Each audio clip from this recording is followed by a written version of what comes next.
గీతం యూనివర్సిటీ భూముల ఆక్రమణలకు పాల్పడుతోందంటూ MLC Botsa Satyanarayana fire అయ్యారు. కబ్జాదారులకి కూటమి ప్రభుత్వం కాపలాదారులుగా వ్యవహరిస్తోందా అంటూ మండిపడ్డారు. సీఎం చంద్రబాబుతో పాటు పవన్ కళ్యాణ్ కూడా గీతం ఆక్రమణలపై స్పందించాలని డిమాండ్ చేశారు. గీతం యూనివర్సిటీలో ఆక్రమించిన బోర్డులు పెడితే ఎందుకు తొలగించారని ప్రశ్నించిన బొత్స బీజేపీ కూడా ఈ వ్యవహారం స్పందించాలని డిమాండ్ చేశారు. ఈ ప్రభుత్వాన్ని ప్రశ్నిస్తున్నాం. కబ్జాదారులకు వచ్చి మీరు వచ్చి కాపలాదారులుగా ఉంటారా? ఇదేనా మీ ప్రభుత్వం వ్యవస్థ?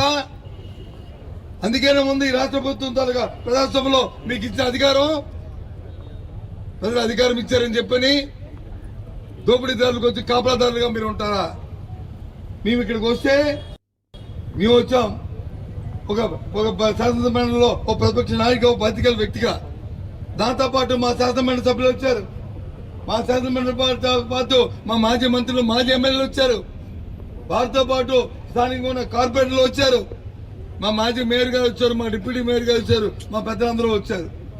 వస్తే మీ అందరూ మమ్మల్ని లోనికి వెళ్ళనీకంట ఇక్కడ వచ్చి అడ్డుకట్టేసి ఆపుతారా?